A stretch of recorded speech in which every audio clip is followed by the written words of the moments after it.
बात उस समय की है जब उड़ीसा समुद्री व्यापार के लिए काफ़ी प्रसिद्ध था।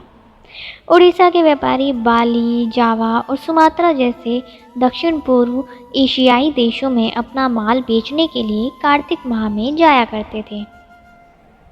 यह कहानी सत्यजित नाम के एक व्यापारी की है। कई देशों में उसका लेन देन था। सत्यजीत को अपनी धनी होने पर ज़रा भी घमंड नहीं था। मानवता के लिए उसके हृदय में पूरी श्रद्धा थी। वह दानवीर था। उसका कोई परिवार नहीं था। जो लोग उसके यहाँ काम करते थे उन्हें ही वह अपना सगा संबंधी मानता था। ईश्वर में उसकी आस्था थी।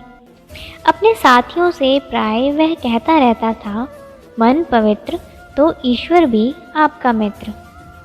एक दिन सत्यजीत ने अपना जहाज़ माल से भरा और शुभ समय देखकर अपनी मंजिल की ओर प्रस्थान किया। हवाओं का रुख बिल्कुल अनुकूल था। सत्यजीत को उम्मीद थी कि वह समय पर अपनी मंजिल तक पहुंच जाएगा। अभी सफ़र आधा भी पूरा नहीं हुआ था कि काले बादलों ने अपशकुन के बादल ला खड़े किए। देखते ही देखते प्रचंड तूफान के साथ मूसलाधार बारिश शुरू हो गई। खराब मौसम ने समुद्री तूफान का रूप ले लिया।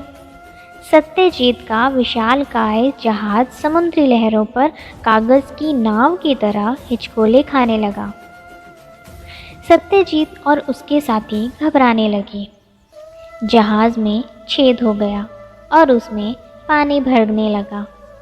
भार कम करने के लिए चालक दल ने माल समुद्र में फेंकना शुरू कर दिया, लेकिन कोई फ़ायदा नहीं हुआ।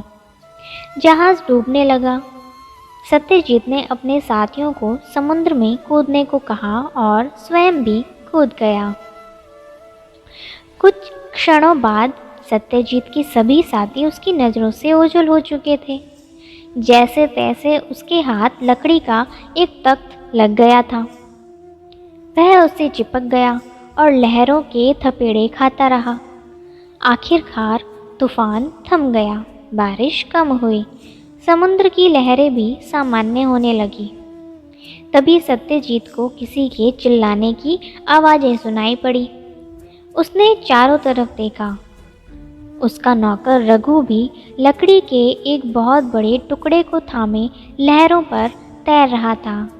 उसे देख सत्यजीत की जान में जान आ गई। रघु तैरता हुआ अपने मालिक के पास पहुंचा और दहाड़े मार मार कर चीखने लगा, सब लुट गया मालिक, जहाज़ भी डूब गया और हमारा भाग्य भी। चिंता मत करो रघु, मन पवित्र तो ईश्वर भी आपका मित्र। पूरी रात वे लहरों के साथ संघर्ष करते रहे। अंधेरे में किसी मछली ने सत्यजीत पर हमला बोल दिया और उसकी आंखों की रोशनी चली गई। सुबह मालिक की आंखों से खून बहता देख रघु चिल्ला उठा, लगता है आपको किसी जीव ने गंभीर चोट पहुंचाई है मालिक, अब क्या होगा? सत्यजीत को दर्द तो हो रहा था लेकिन वह दुखी नहीं था।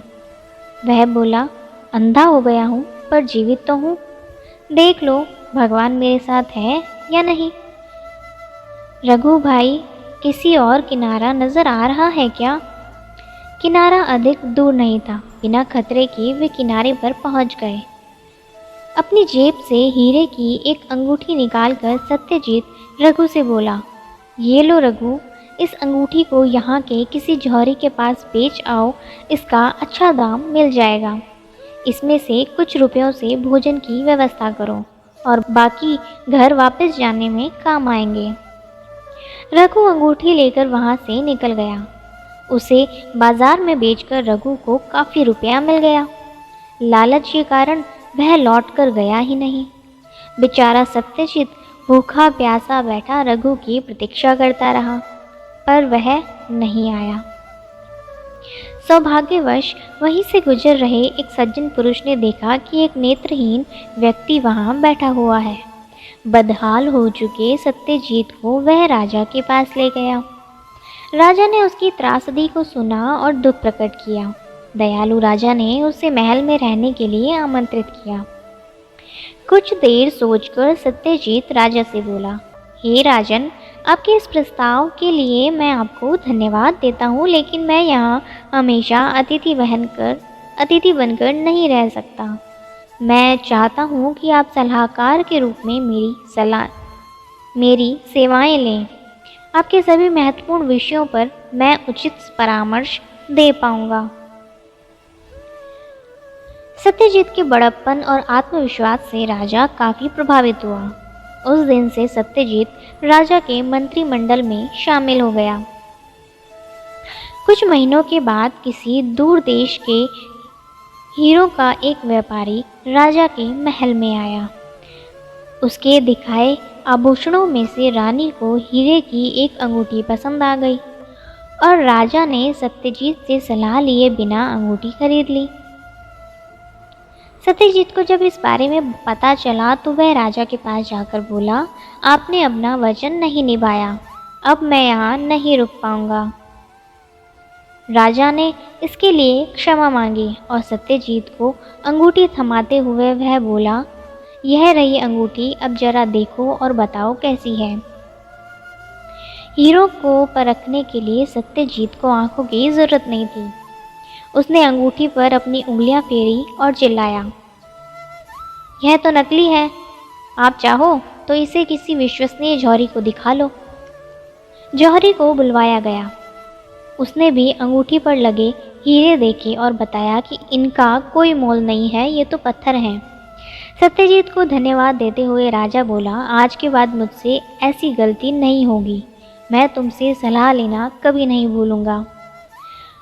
कुछ दिनों के बाद एक युवक को दरबार में पेश किया गया। लंबा चौड़ा शरीर, हष्ट-पुष्ट बलवान और योद्धाओं जैसी उसकी चाल थी। कौन हो तुम और क्या चाहते हो? राजा ने पूछा। मेरा नाम उग्र है, मैं आपके सबसे बड़े शत्रु राजा विभूति के राज्य से हूँ। मैंने विभूति की सेना के प्रमुख के पद पर 10 वर्षों तक काम किया। फिर एक दिन मैंने उसके सामने आपकी प्रशंसा करने की गलती कर दी। इस पर क्रोधित होकर विभूति ने मुझे निकाल बाहर कर दिया। अब मैं जाता तो कहाँ जाता, इसलिए मैं आपकी शरण में आया हूँ। मुझसे क्या चाहते हो? राजा ने पूछा। मैं आप जैसे महान शासक की सेवा करना चाहता हूँ, युवक ने कहा। राजा ने सत्यजीत से पूछा, हाँ सत्यजीत, तुम्हारा क्या कहना है? एक दशक तक राजा विभूति के यहाँ एक उच्च पद पर काम करने के बाद भी अगर यह युवक उसके साथ विश्वासघात कर सकता है तो यह किसी को भी धोखा दे सकता है। राजा ने उग्र का प्रस्ताव अस्वीकार करके उसे विदा कर दिया। सुबह होते ही राजा ने सत्यजीत को बुलवा भेजा। मित्र, मैं किन शब्दों में आपका धन्यवाद करूं? सत्यजीत को गले लगाकर वह बोला। क्या हुआ महाराज? सत्यजीत ने पूछा। कल रात सुरक्षाकर्मियों ने मेरे कक्ष में घुस रहे एक व्यक्ति को धर दबोचा। यह व्यक्ति उग्र था। उसने स्वीकारा कि मेरी हत्या करने के लिए उसे दुष्ट विभूति ने ही भेजा था। अच्छा किया जो तुमने इसे यहाँ न रखने की सलाह दी। इस घटना के बाद राजा सत्यजीत का आभारी हो गया। उसने सत्यजीत को सुविधा संपन्न घर और ढेर सारा धन दिया। अब क्योंकि संचय करना सत्यजीत के व्यवहार में नहीं था, वह सादा जीवन जीता और अपना सारा धन पुण्यार्थ कार्यों में खर्च कर देता था। एक दिन सत्यजीत निर्धनों को भोजन करा रहा था। तभी उसे एक परिचित आवाज़ सुनाई दी। उस व्यक्ति का हाथ पकड़कर वह बोला, रघु तुम? जी मालिक। क्या हुआ तुम्हें? तुम्हारी यह हालत कैसे हुई? अपनी हालत क्या बताऊं मालिक। आज आपको यहाँ देख रहा हूँ तो आपके वे शब्द स्मरण हो आए कि मन पवित्र तो ईश्वर भी आपका मित्र। मालिक, आप सच में देवता हो और मुझे देखिए, आपके साथ रहकर भी मैं उन मूल्यों को आत्मसात नहीं कर पाया। मैंने आपको धोखा दिया, तभी मेरा ये हाल है। आपसे क्षमा याचना करने का साहस भी नहीं है मुझ में। चोरी के आरोप में आप मुझे काल कोठरी में भिजवा दीजिए। रघु, तुम अपने पापों का प्रायश्चित कर चुके हो, सत्यजीत ने कहा। सत्यजीत रघु को घर ले गया। उसके हाथ में एक पोटली पकड़ाते हुए वह बोला, ये लो रघु, अपना काम शुरू करो। निष्कपट भाव से खूब परिश्रम करो और मेरी उस बात को हमेशा ध्यान में रखना। रघु विनम्रता से बोला, कभी नहीं भूलूंगा मालिक। सत्यजीत के पांव छूकर वह निकल पड़ा। 2 वर्ष बीत गए। एक दिन सत्यजीत अपने घर में बैठा पूजा पाठ कर रहा था। तभी एक आवाज़ उसके कानों में गूंजी, मालिक, कहाँ हैं आप? देखिए, मैं आपके लिए क्या लाया हूँ। अरे रघु, तुम कहाँ थे इतने दिन? सत्यजीत हैरान होते हुए बोला, मालिक, मैं आपके हर प्रश्न का उत्तर दूंगा, पहले आप लेट जाइए। रघु ने सत्यजीत की आंखों में हरे रंग की एक औषधि की 3-3 बूंदें डाली। जलन के मारे उसका बुरा हाल हो गया, लेकिन कुछ ही पलों में उसकी यह पीड़ा ठंडक में बदल गई। सत्यजीत ने आंखें बंद रखी। काफ़ी देर बाद रघु बोला, मालिक, अब धीरे धीरे आंखें खोलिए। सत्यजीत ने जैसे ही अपनी आंखें खोली, वह चिल्ला उठा। वह रघु को, अपने कक्ष को, अपने घर को, सबको देख पा रहा था। अपनी आंखें मलते हुए वह बोला, मैं सपना तो नहीं देख रहा, मेरी आंखों की रोशनी लौट आई है। कहाँ से लाए ये जादुई औषधि? आपकी दी गई राशि से मैंने अपना एक छोटा सा व्यापार शुरू किया। एक व्यापारिक यात्रा के दौरान मुझे एक सज्जन व्यक्ति मिला जो जड़ी बूटियों से औषधि बनाने में निपुण था।